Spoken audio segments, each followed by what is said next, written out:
The rule was simple. Neil Young had made it clear to his band sometime in the spring of 1993. No grunge influences, no distortion for distortion's sake, no screaming where melody could live. He had watched the genre swallow up the airwaves, watched the magazines fall over themselves to crown a new generation, and he had said, quietly, without anger, the way a man says something he considers obvious, that he didn't want any of it bleeding into their sound. Don't ever sound like Nirvana, he had said. His bandmates had nodded.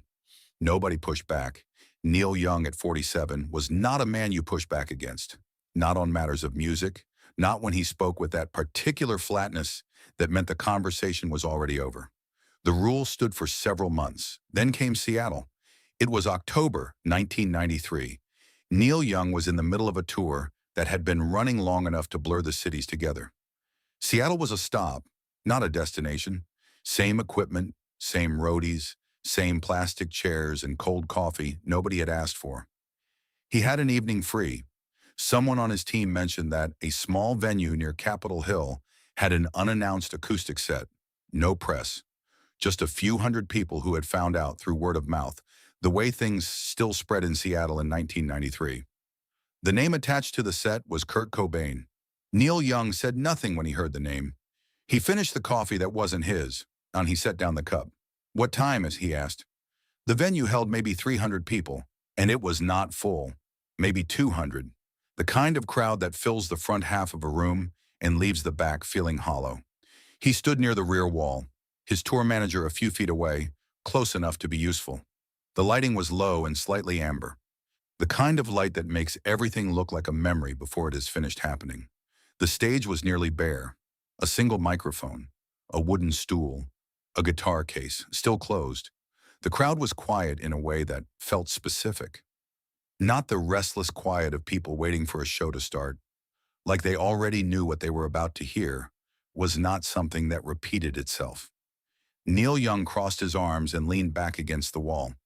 He was not expecting to be moved. He had played with Crazy Horse on stages that shook, had stood in rooms where the harmonies lifted something in the air.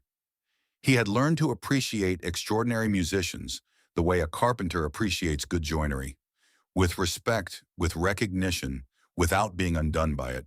He was not expecting to be undone. Kurt Cobain walked out from the left side of the stage. He was wearing a green cardigan that looked like it had been slept in. His hair was unwashed and hung forward, half covering his face. He moved slowly, without any of the performance that usually precedes a performance.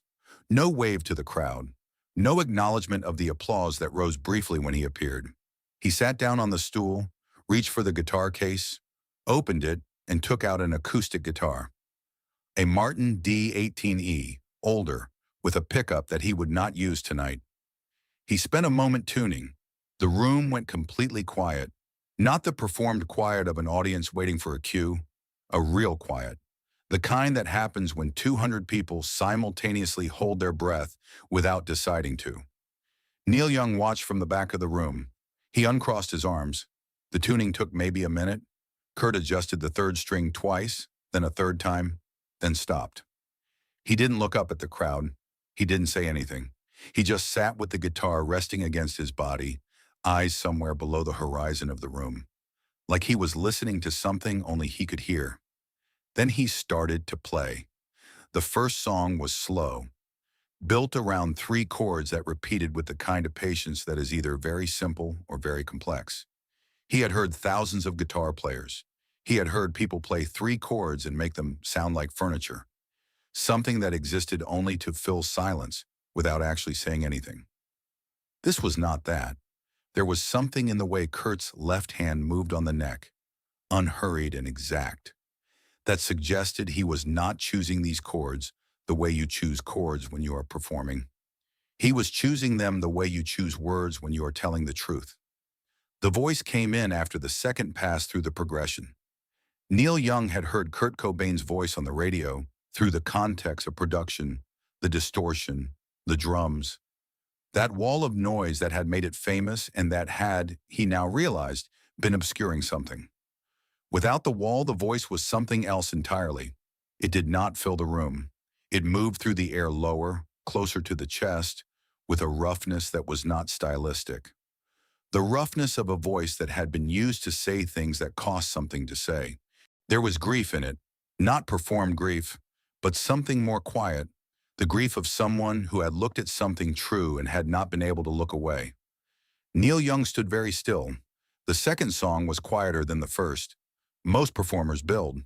Kurt moved in the other direction.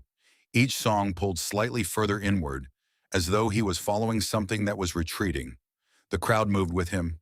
The 200 people in that room had begun to lean slightly forward without noticing they were doing it. The way you lean when someone is speaking softly and you don't want to miss anything. Neil Young had spent decades reading audiences. He knew what one looked like when it was being entertained, when it was being distracted, and rarer than most understood, when it was being genuinely reached.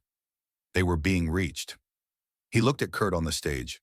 The bent posture, the right hand moving with small hesitations that a session musician would have been trained out of, but that here sounded like honesty.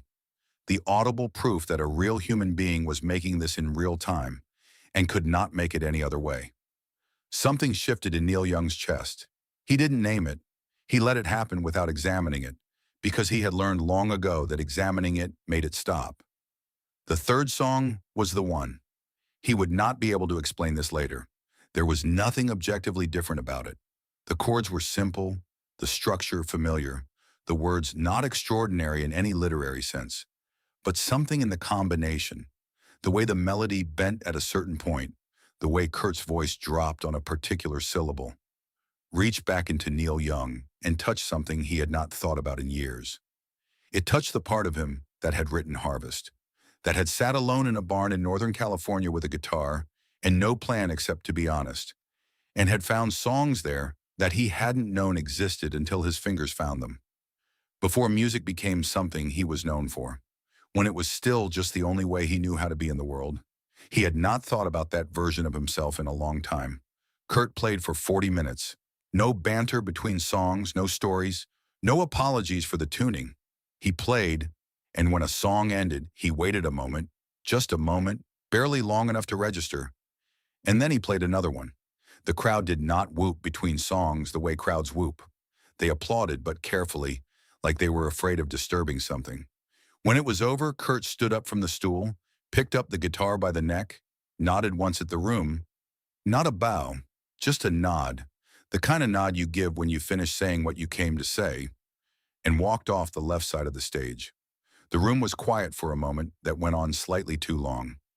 Then the applause came, and it was real, and it filled the venue, and it lasted longer than applause usually lasts in a room that size.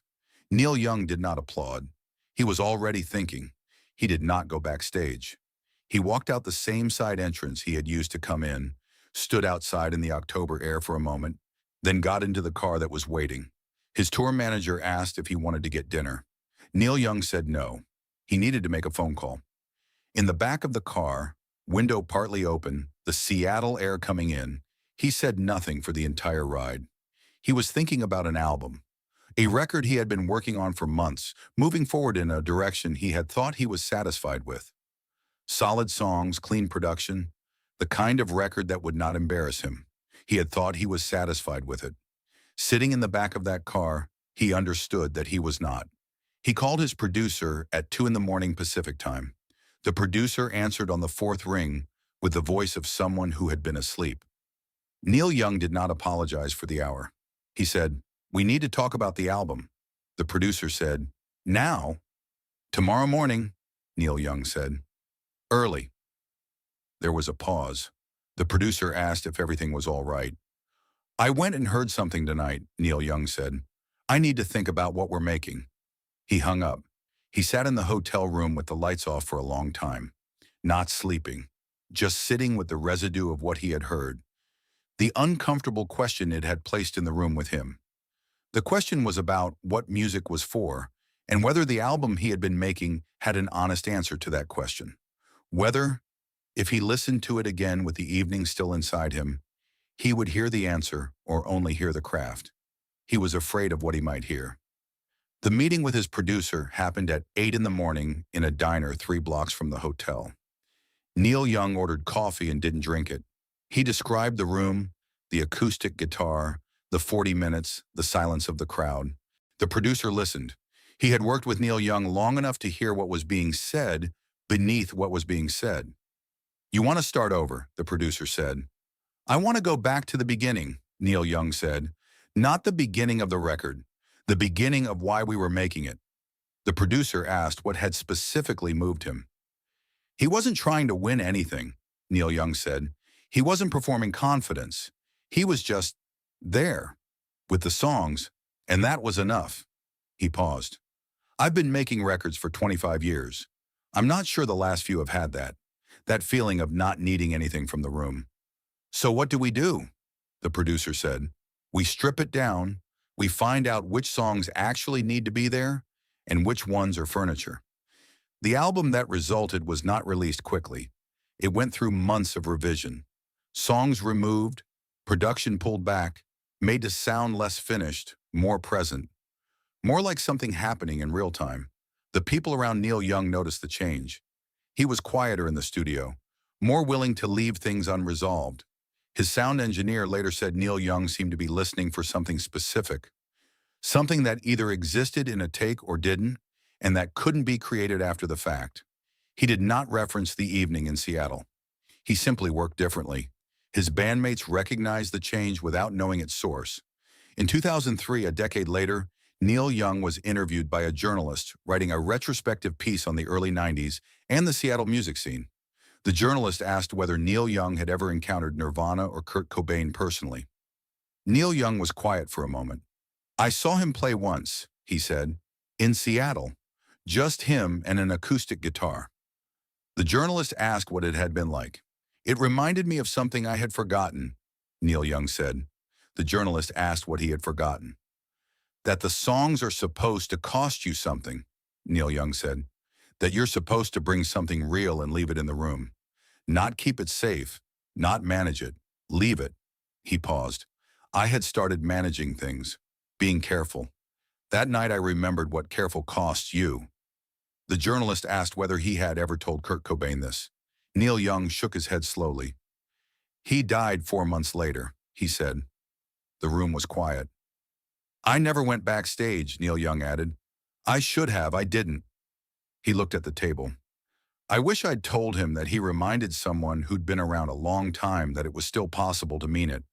Still possible to just mean it." The thing about that October evening in Seattle was that no one documented it. No photographs, no recordings. The 200 people in that room have told the story differently over the years, with different details, different songs, different readings of the atmosphere. Memory does what memory does, but certain things recur in every version. The green cardigan, the guitar case opened without ceremony, the way the room leaned forward, and the figure at the back, older, arms crossed, then uncrossed, standing very still for 40 minutes with an expression nobody in the room recognized at the time, and that only became legible later, in retrospect. Neil Young had told his band, "Don't sound like Nirvana." He had been thinking about the noise, the distortion, the way it occupied space and demanded response. He had not understood until that night that the noise had never been the point. The noise was what Kurt Cobain used when he needed to be loud. But this, the bare stage, the acoustic guitar, the unhurried voice, this was what he used when he needed to be true. And those were not the same thing. Neil Young had known that once. A long time ago, in a barn in Northern California, he had known it in his hands, in the particular silence that follows a chord that has actually said something. He had forgotten.